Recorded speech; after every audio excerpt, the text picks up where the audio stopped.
Parfois dans la vie, nous sommes confrontés à de nombreuses difficultés qui font en sorte que nous ne prenions pas vraiment le temps de nous réjouir.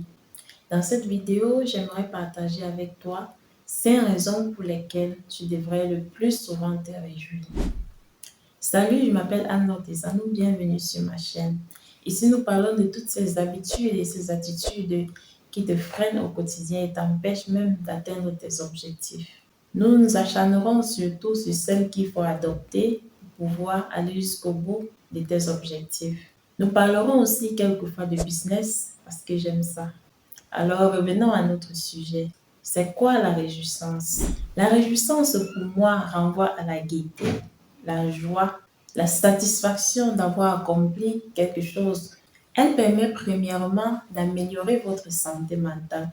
Lorsque vous souriez et que vous êtes en joie, des neurotransmetteurs tels que la sérotonine et la dopamine sont libérés et vous permettent d'avoir un meilleur bien-être mental.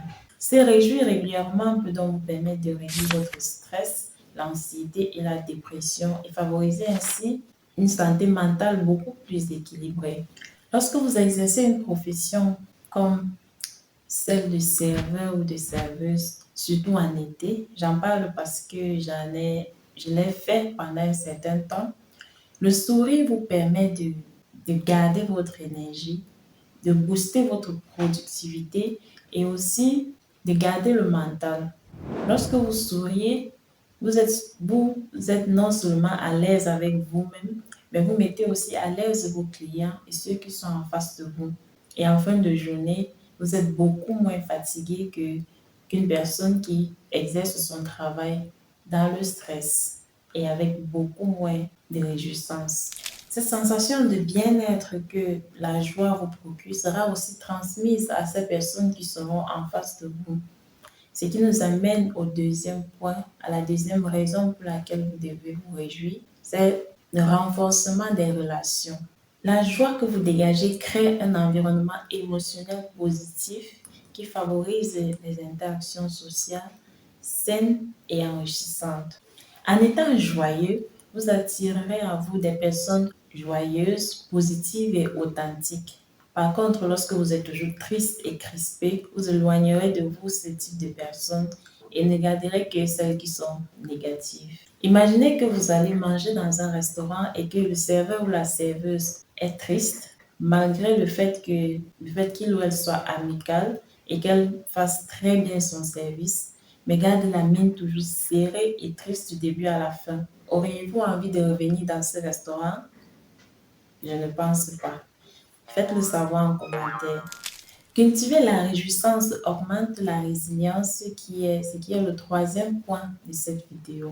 La capacité à trouver la joie, même dans les situations qui paraissent les plus difficiles, renforce la résilience émotionnelle. La résilience ici est votre capacité à agir dans des situations les plus stressantes et difficiles tout en gardant l'esprit positif. En cultivant un état d'esprit optimiste et en cherchant activement les sources de joie, vous développez la capacité à surmonter les obstacles et à faire face à l'adversité. Soyez de ceux-là qui voient le verre à moitié plein plutôt que le verre à moitié vide. En quatrième position vient la créativité.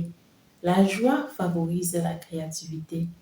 Lorsque vous êtes souriant, lorsque vous vous réjouissez et vous êtes en joie, votre esprit est ouvert à de nouvelles idées, de nouvelles perspectives, ce qui peut vous conduire à des solutions innovantes. Lorsque vous êtes triste, votre esprit a tendance à se focaliser sur votre tristesse et les causes de cette tristesse. Alors que lorsque vous êtes en joie, vous rêvez et tout devient possible à vos yeux.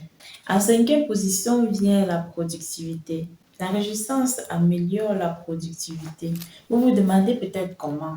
Lorsque vous êtes en joie, votre esprit est positif, vous êtes motivé et vous avez plus d'énergie, ce qui vous amène à être plus productif. Imaginez deux personnes qui n'aiment pas faire le ménage, mais l'une d'elles aborde la tâche en souriant et peut-être même en musique, et puis l'autre voit la tâche comme un lourd fardeau et l'aborde avec tristesse. La première personne, même si elle n'aime pas la tâche au départ, le fait de sourire va lui procurer toute l'énergie nécessaire pour pouvoir l'accomplir et en plus, en moins de temps. Tandis que l'autre, le fait d'être triste et de voir cela comme un fardeau, va l'alourdir davantage et le ralentir dans l'accomplissement de la tâche. Ce qui fait que cette personne n'ira même pas au bout de la tâche ou alors prendra beaucoup plus de temps que nécessaire pour l'accomplir. Les façons de se réjouir peuvent varier d'un individu à un autre. Si vous avez du mal à vous réjouir et à être en joie, je vais partager avec vous quelques astuces que moi j'utilise personnellement pour être régulièrement en joie. Comme première astuce, nous avons pratiqué la gratitude au quotidien. Si vous aimez écrire ou tenir un journal, à la fin d'une journée, prenez la peine d'écrire toutes les choses pour lesquelles vous êtes reconnaissant, toutes les choses pour lesquelles vous êtes satisfait.